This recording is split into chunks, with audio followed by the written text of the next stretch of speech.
Graça e paz, meus irmãos. Abram as suas Bíblias no livro de Gálatas, capítulo 5.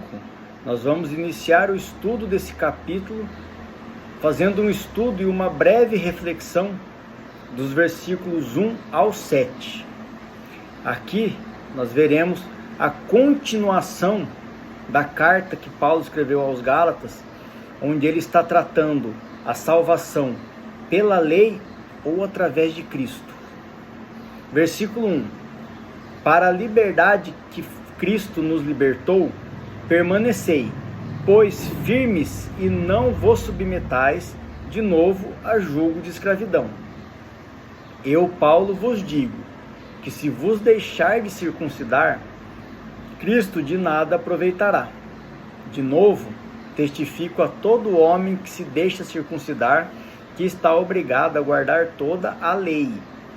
De Cristo vos desligastes, vós que procurais justificar-vos na lei, da graça decaístes. Porque nós, pelo Espírito, aguardamos a esperança da justiça que provém da fé. Porque em Cristo Jesus, nem a circuncisão e nem a incircuncisão tem valor algum, mas a fé que atua pelo amor. Vós corrieis bem. Quem vos impediu de continuar a obedecer à verdade? Continuando o estudo de Gálatas 5, meus irmãos, versículo 1 diz o seguinte: Para a liberdade que Cristo nos libertou, permanecei, pois, firmes, e não vos submetais de novo a julgo de escravidão. Aqui Paulo está reforçando que a nossa salvação é através da graça e que nós não devemos voltar à maldição da lei. Uma referência que temos em Atos 15, versículo 10, que diz o seguinte: Agora, pois, por que tentais a Deus, pondo sobre as cerviz dos discípulos um jugo que nem nossos pais puderam suportar, nem nós? Aqui é Pedro falando na reunião que teve a igreja em Jerusalém, sobre se eles deveriam ou não manter a circuncisão para os novos cristãos convertidos. E eles deliberaram que não. Versículo 2: Eu, Paulo, vos digo que se vos deixar de circuncidar, Cristo de nada vos aproveitará. Paulo está reafirmando que se nós estamos buscando a salvação através de rituais, pela nossa própria força, por nossas obras na carne, Cristo não serve para nada. Não tem como você ser cristão e não crer na salvação pela graça. Aqui uma referência em João 3, no versículos 16 e 17, fala sobre a missão do Filho de Deus. E Jesus diz o seguinte: Porque Deus amou ao mundo de tal maneira que deu o seu Filho unigênito, para que todo o que nele crê não pereça, mas tenha a vida eterna. Porquanto Deus enviou o seu Filho ao mundo, não para que julgasse o mundo, mas que o mundo fosse salvo por ele. Aqui o próprio Jesus falando que Deus enviou o seu Filho para que todo que nele crê não pereça. Ele não falou para que todo seja circuncidado, para que todo que seja... Não, ele fala: creu em Jesus? Beleza, vai ser salvo. Resumindo, versículo 3: De novo, testifico a todo homem que se deixa circuncidar, que está obrigado a guardar a lei. Isso é óbvio. Ou seja, quem vive pela fé será justificado. Mas quem vive pela lei será julgado. Versículo 4: De Cristo vos desligastes, vós que procurais justificar-vos na lei, da graça decaístes. Ou seja, meus irmãos, mais uma vez aqui o apóstolo Paulo reafirmando: se você precisa da lei para a sua salvação, você se afastou de Cristo, você caiu da graça de Deus, você não faz parte mais dos salvos pela graça. E indiretamente, falando mais diretamente a ação, se você busca salvação pela lei e por obras, você não é cristão. Aqui uma referência está em 2ª carta de Pedro, capítulo 1, versículo 10. Por isso, irmãos, procurai com diligência cada vez maior confirmar a vossa vocação e eleição, porquanto, procedendo assim, não tropeçareis em tempo algum. Aqui Pedro está reafirmando, se você tem fé em Jesus Cristo, se você crê na salvação pela graça, confirma a sua vocação, a vossa vocação e eleição como filhos de Deus. Permaneça firme na fé. Versículo 5. Porque nós, pelo Espírito, aguardamos a esperança da justiça que provém da fé. A salvação é um dom de Deus concedido pela graça, mediante a fé em Jesus Cristo. Ponto final. Somente Jesus nos basta. Somente a nossa fé em Jesus basta para a nossa salvação.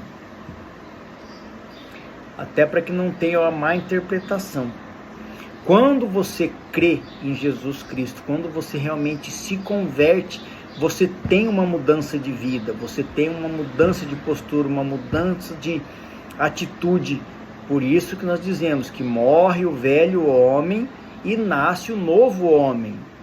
Um novo homem que vai sim realizar obras, assim como orientou Tiago, quando nós estudamos o livro de Tiago, que ele fala que uma fé sem obras é morta. Não são obras da carne, como a circuncisão, por exemplo, ou como restrições alimentares. São obras do Espírito Santo, seguindo os 2 mandamentos principais que Jesus nos deixou, que é amar a Deus sobre todas as coisas e amar ao próximo como a ti mesmo. Essas obras são obras do Espírito. Aqui uma referência que trata em 1 Coríntios, capítulo 7, versículos 18 e 19, que diz: foi alguém chamado estando circunciso? Não desfaça a circuncisão. Foi alguém chamado estando incircunciso? Não se faça circuncidar. A circuncisão em si não é nada. A incircuncisão também não é nada. Mas o que vale é guardar as ordenanças de Deus. Paulo, mais uma vez, reafirmando: as obras da carne não têm valor para Deus. Deus não olha para a nossa carne, para a nossa aparência, Ele olha para o nosso coração. Muitos têm uma aparência piedosa, mas o seu coração é cheio de maldade. Outros tantos têm uma aparência truculenta, rude, mas o seu coração é cheio de amor. Uma outra referência aqui, meus irmãos, está em Atos 10, versículos 34 e 35, onde Pedro diz o seguinte: reconheço por verdade que Deus não faz acepção de pessoas, pelo contrário, em qualquer nação, aquele que o teme e faz o que é justo lhe é aceitável. Olha como é maravilhoso. Deus não espera nada de nós além da fé. Além da fé em Jesus Cristo, que é o seu Filho que Ele nos enviou. As obras da carne não têm valor para Deus. Versículo 7. Vós corrieis bem. Quem vos impediu de continuardes a obedecer a verdade? Aqui Paulo está questionando, aos Gálatas, fala assim: vocês estavam indo tão bem na fé, por que vocês se desviaram? Por que vocês não estão mais obedecendo a palavra de Deus para obedecer a palavra de homens? Aqui uma referência para nós encerrarmos esse trecho do estudo é Mateus 15, versículos 13 e 14, que diz: aqui é Jesus, tá? Ele, porém, respondeu: toda planta que meu Pai Celestial não plantou será arrancada. Deixai-os, são cegos, guia de cegos. Ora, se um cego guiar outro cego, cairão ambos no barranco. Olha a importância de conhecer a palavra de Deus e viver conforme a palavra de Deus. Aqui quando ele fala toda planta que meu Pai não plantou, ou seja, os falsos mestres falsos ensinos, falsas doutrinas, falsos usos e costumes, trazendo para as nossas igrejas de hoje. Tudo que é acrescentado à palavra de Deus e que não foi o próprio Deus que nos enviou, são como plantas que serão arrancadas. Esses falsos mestres são como cegos, guias de cegos. Ora, se um cego guiar outro cego, cairão ambos nos barrancos.